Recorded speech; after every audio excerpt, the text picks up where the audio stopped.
بسم الله الرحمن الرحيم والصلاة والسلام على أشرف المرسلين أما بعد.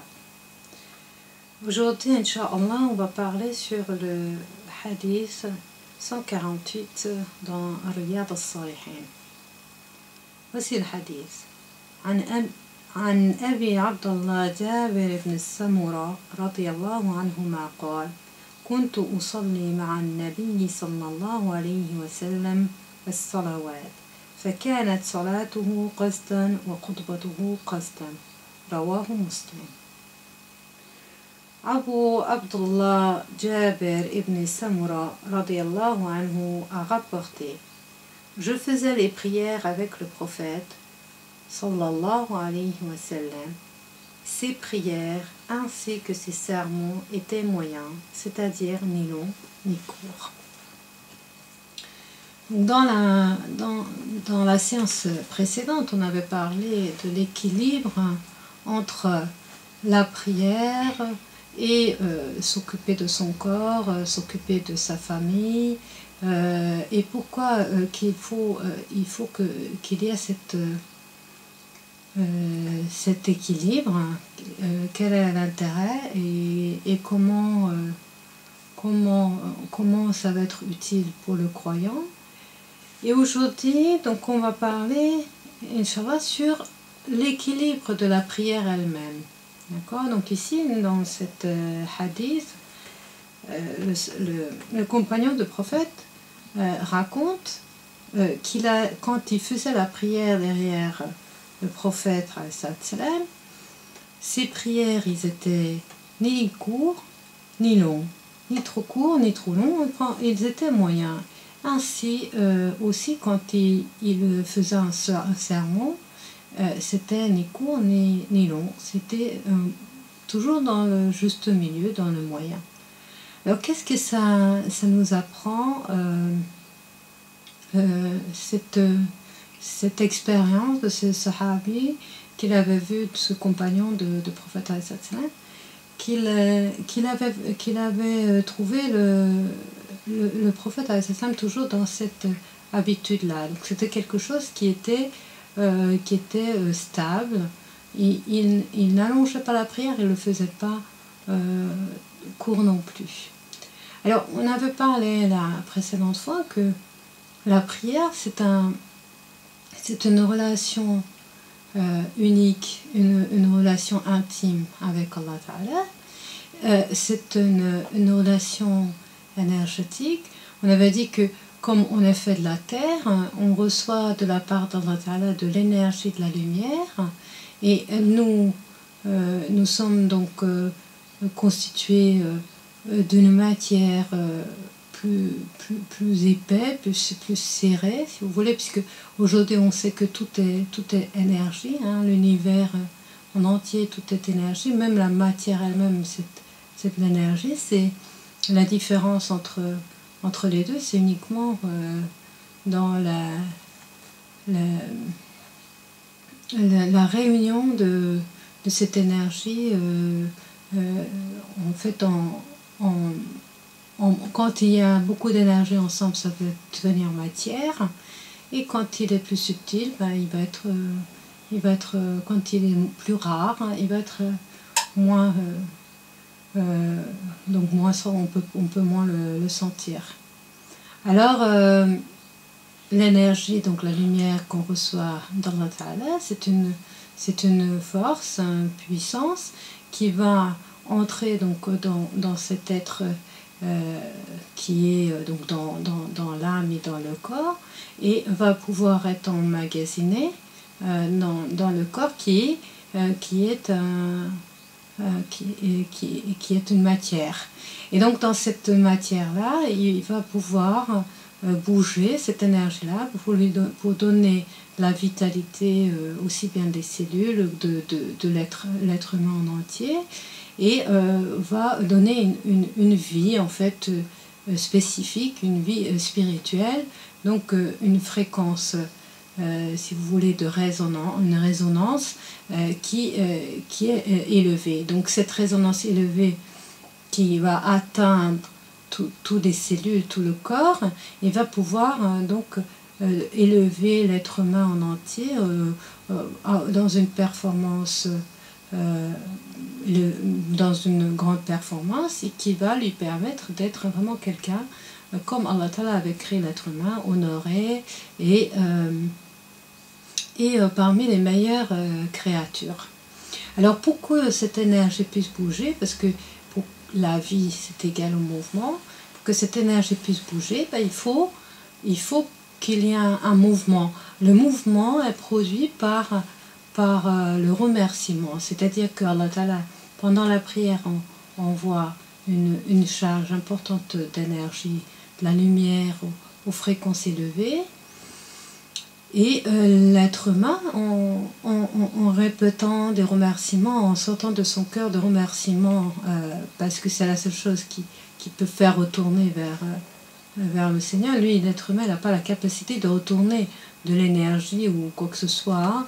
Donc, il peut retourner vers Allah Ta'ala que du remerciement. Donc, il va commencer déjà la prière par Alhamdulillahi Rabbil Alamin. On commence directement à entrer dans le remerciement, et toute la prière, en fait, c'est la louange, c'est le remerciement, c'est la gratitude, c'est l'admiration. Donc, ce genre de sentiments qui vont permettre cette énergie-là reçue de la part d'Allah Ta'ala, de le mettre en mouvement. Et donc il y aura ce mouvement circulaire, et l'être humain va se trouver dans une relation avec Allah Ta'ala, qui recevoir l'énergie, remonter vers Allah, le remerciement, recevoir de nouveau, remonter. Donc il y aura un mouvement circulaire qui fait que l'énergie va pouvoir être stockée dans l'être humain, cette énergie qui vient d'Allah, de fréquence élevée, et va être bougée par le remerciement.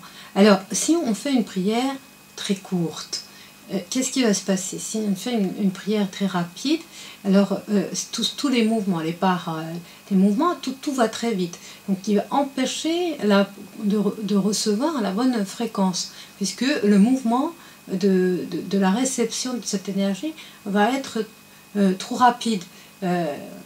Donc même si cette prière-là, elle a été vraiment faite de la bonne manière, et le cœur il était dedans, et le remerciement était sincère, et donc ce sentiment il était renvoyé vers Allah, même ce moment-là, le fait que le mouvement il est trop rapide, le stockage de cette énergie ne se fera pas correctement.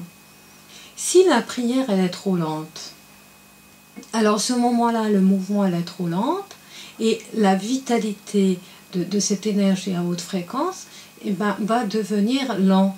Et donc du coup l'être humain qui va prier toujours lentement, qui va prier trop lentement, va avoir une sorte de ralentissement de son énergie vitale, parce que il va trop en profondeur. Donc il faut que cette énergie soit exactement au juste milieu, il soit ni en trop grande profondeur et trop grande lenteur, et ni trop rapide, parce que les deux ne conviennent pas. Comment Allah Ta'ala il avait créé l'être humain d'une manière, d'un équilibre parfaite, et que toute la création c'est dans un équilibre parfait, il suffit que la prière elle ne soit pas dans le bon rythme, on ne va pas pouvoir profiter correctement. Alors ça c'est par rapport à la prière. Alors ce mouvement énergétique, on peut le ressentir dans la prière, on peut ressentir qui traverse le corps, et qu'il est vraiment stabilisé à l'intérieur. Donc cette vitalité va pouvoir donc se répandre partout, et de cette manière que l'énergie de la prière va permettre à l'être humain qui avait appliqué de la bonne manière cette prière-là, de se remplir d'une fréquence énergétique élevée, et donc tous ces mouvements, toute son activité physique, psychique, sa part, son activité intellectuelle, va se mettre au niveau le plus haut, le plus élevé et le plus équilibré, et à partir de là, il va dans le sens du bien, et c'est la raison pour laquelle la prière, elle nous empêche de commettre des actes qui sont négatifs, parce que pour commettre les actes négatifs, il faut une énergie négative. Donc la prière donc, va être une protection. Ce n'est pas forcément qu'une protection intellectuelle, parce que on sait que notre Seigneur c'est Allah. Alors si j'ai prié maintenant et 2 minutes après je fais des choses qui sont contradictoires, contradictoires à ce que je viens de dire dans la prière, je vais être continuellement en contradiction avec moi-même, et ça ne fonctionne pas. Si je vais dans un sens, tout le reste de ma vie va être dans le même sens. Mais l'énergie de la prière, l'énergie qu'on avait stockée de la prière, il va nous aider justement de pouvoir maintenir cet état psychologique toujours à un niveau élevé. Et si on utilise donc ce stockage énergétique qui était acquiert pendant la prière, jusqu'à la prière prochaine, donc entre 2 prières, j'ai tout utilisé parce que j'ai fait des choses, j'ai fait des bonnes actions, etc. Alors, il y a une vide qui se crée, donc entre 2 prières, donc à la fin de temps, il y aura un vide énergétique, et là, ça va pouvoir se remplir encore plus. Donc en fait, il est important qu'entre 2 prières, il y aura aussi une activité positive. C'est ainsi qu'on va pouvoir recevoir une énergie encore plus forte après, et une énergie plus forte encore. Et on sait qu'en fait, les hautes résonances, ça n'a pratiquement pas de limite. Il va tellement... il s'accumule, il peut se développer l'être humain continuellement jusqu'à sa mort. Donc en fait, ces prières vont devenir de plus en plus efficaces, chaque jour de plus en plus efficaces de cette manière. Par contre, s'il va prier sans réflexion, sans remerciement, cette énergie-là, il ne va pas pouvoir bouger et il ne va pas pouvoir être stocké, et si en plus il va bloquer cette énergie-là par un manque d'envie de vivre, par un manque de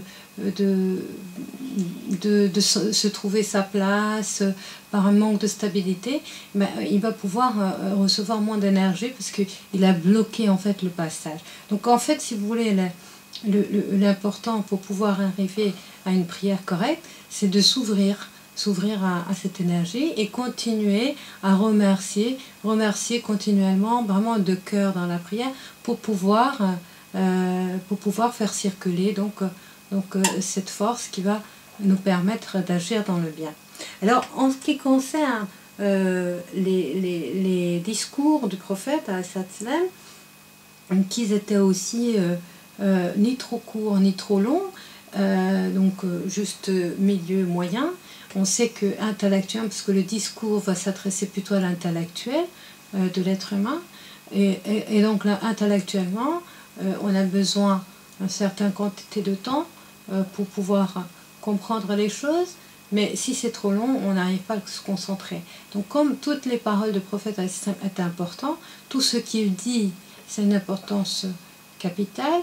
Il fallait que ces discours ils soient ni trop courts, hein, c'est-à-dire que l'attention de l'être humain il est encore là, on n'a pas profité suffisamment, ni trop long, hein, pour que on perde le fil à la fin. Parce que dans ce cas-là, si le discours il était trop long, les Sahaba ils auront pu enregistrer que la première partie, et puis à la fin ça aurait été négligé par manque d'attention, parce qu'il y a une capacité de concentration à la fois qui se limite. Voilà pour ce hadith. سبحان ربك رب العزة عما يصفون وسلام على المرسلين والحمد لله رب العالمين.